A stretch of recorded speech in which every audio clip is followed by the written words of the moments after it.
Welcome to the deep dive.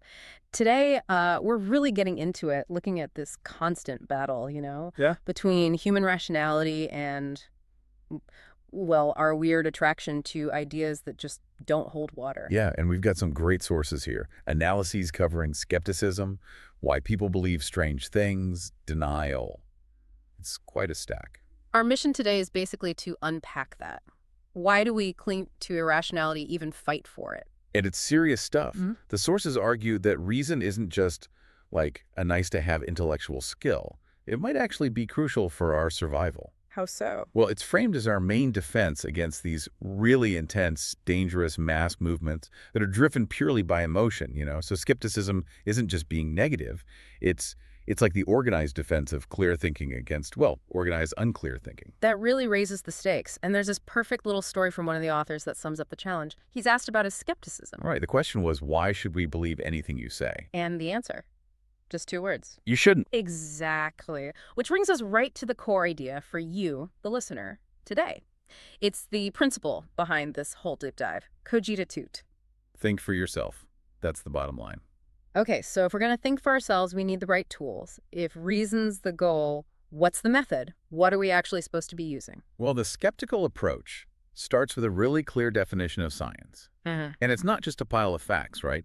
It's defined here as a body of testable knowledge. Yeah. It's a method. A method. Okay. Yeah, designed to describe, interpret things we observe or infer. But the absolute key is that it's always open to being proven wrong. Mm. Or confirmed, of course. It's all about testing claims. Which makes it sound inherently slow. Careful. And that's completely the opposite of how some claims just explode online or in the media, isn't it? People seem to want instant answers, not some long process. Precisely. And that hunger for the immediate, the dramatic, that's exactly what gets exploited. The source material gives us some really clear examples, particularly around alleged psychics. Okay, let's get into that. What about hot reading? What is that exactly? Hot reading means the psychic already has the information before the reading starts. They got it beforehand. Ah, okay. So it's not psychic at all? Not even slightly. It's pure deception. Because the info isn't coming from the spirit world or whatever. It's coming from, a normal living source. Mm-hmm. The trick is hiding where you got it from. And the sources have this wild example, right? About a psychic named Althea on a big TV show, maybe like Oprah or Donahue. Yeah, exactly that kind of show. Right. And she gives this apparently spot-on reading for a woman and her son.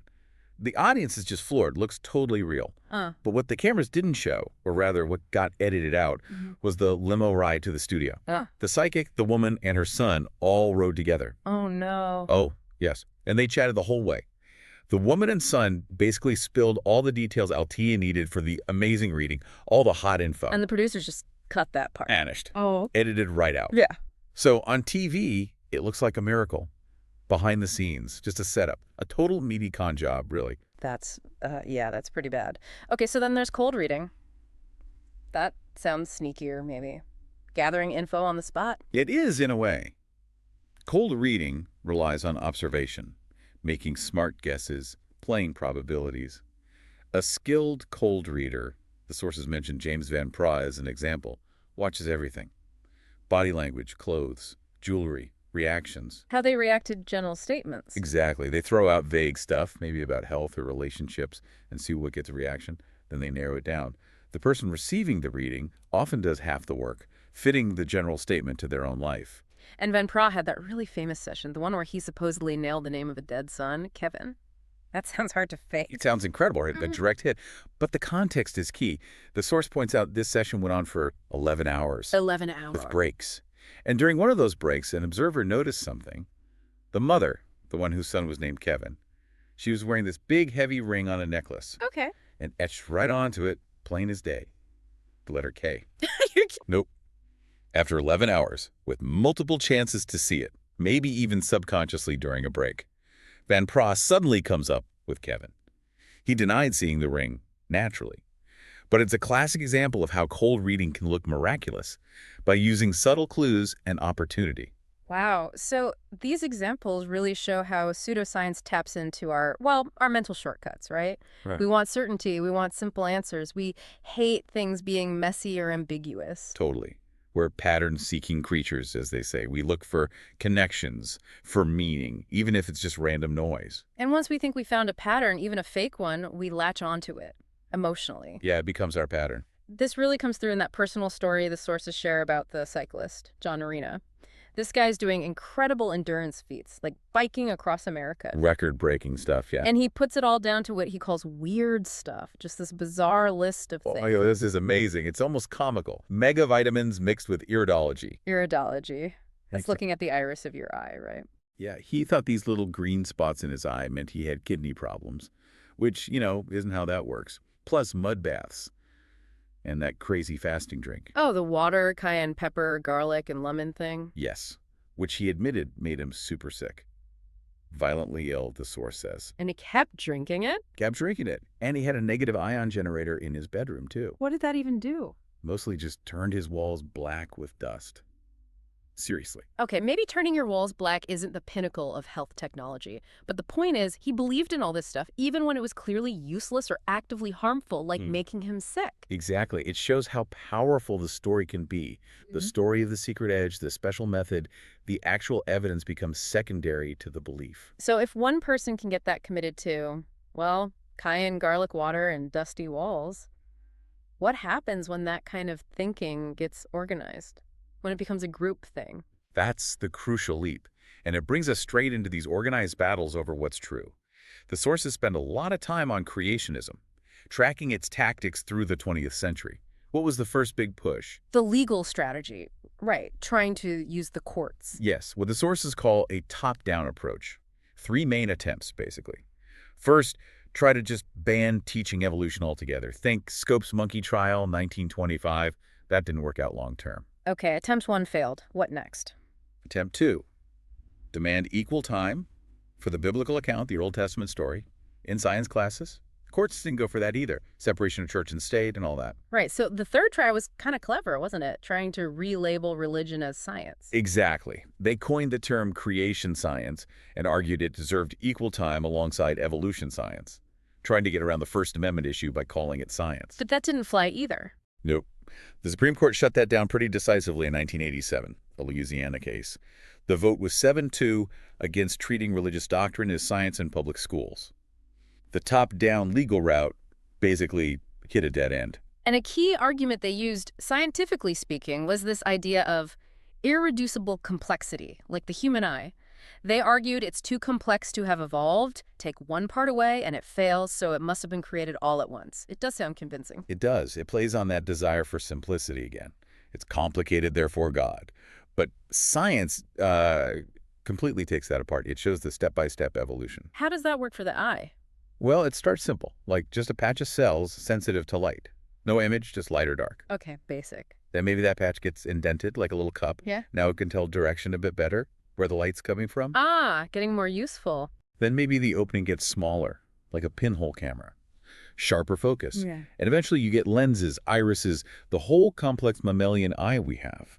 And the sources point out eyes have evolved independently, from scratch, dozens of times in different species. Dozens of times. Wow, so definitely not irreducibly complex then. Not even close. Yeah. It's a great example of step-by-step adaptation. Okay, so the courts said no. The science argument had holes. What was the next strategy for challenging evolution? They shifted gears, went bottom up. If you can't force it through the courts, try to persuade the public, the teachers, the school boards directly. And the example from Alabama in '96 is pretty stark, isn't it? Oh, yeah. The governor using state money, taxpayer money, to buy an anti-evolution book, Darwin on Trial, and send it to every single high school biology teacher in the state. Just bypassing the whole system and going straight to the teacher. Pretty much. Applying pressure from below. And this is where the sources make a really startling connection. They argue that the methods used by creationists overlap significantly with the methods used by Holocaust deniers. That's a heavy comparison. How so? It's about the reasoning tactics. 2 main ones stand out. First, find a tiny error.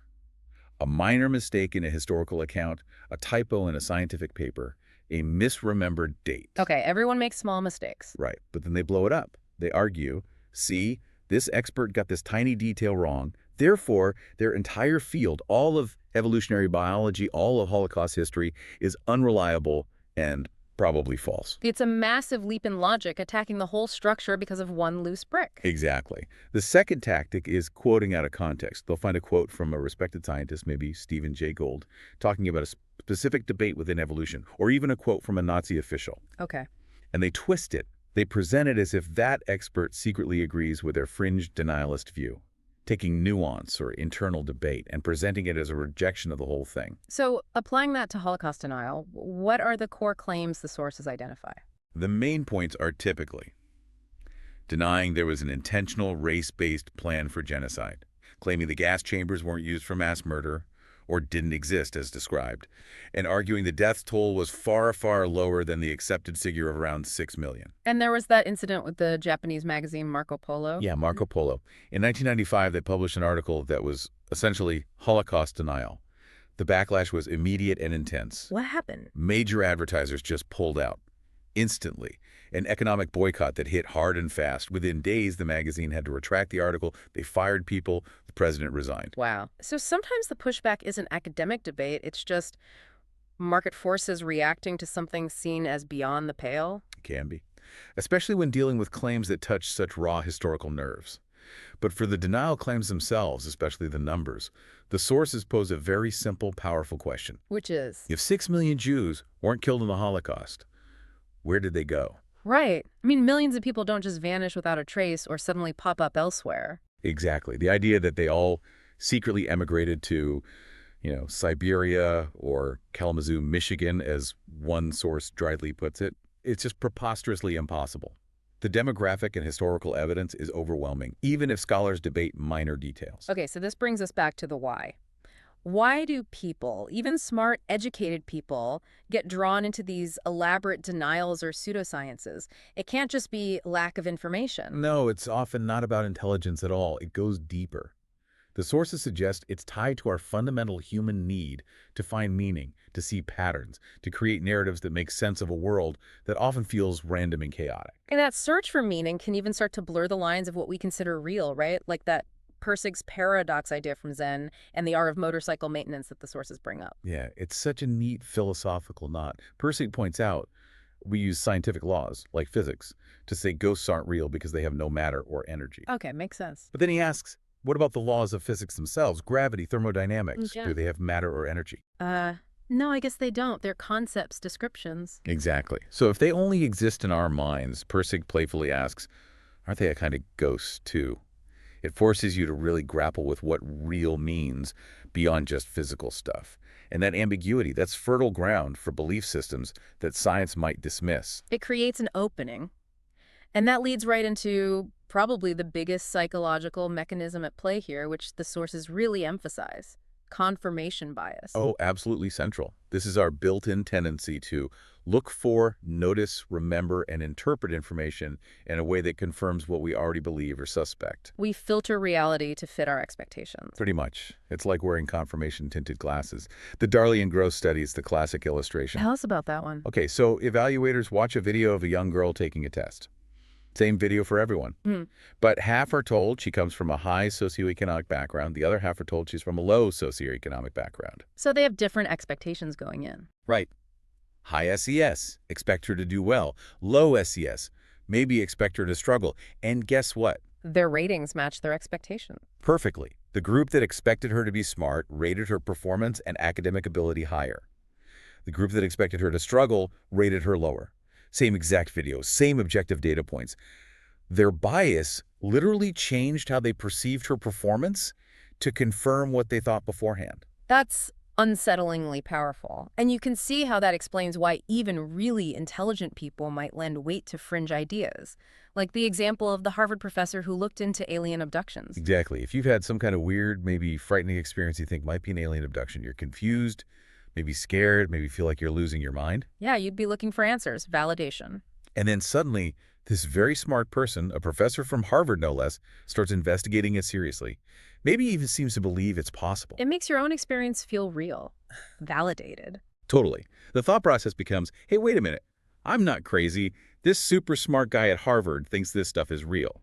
The authority and intelligence of the figure are used to prop up the irrational belief, providing comfort and a sense of order. So we've really run the gamut here from, simple psychic tricks and individual biases like John Marina's mud baths.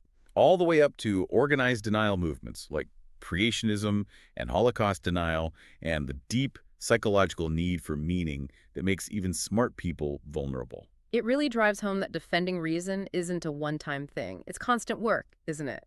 Against media manipulation, against organized campaigns, and maybe hardest of all, against the way our own minds want to find easy answers. That's a great summary.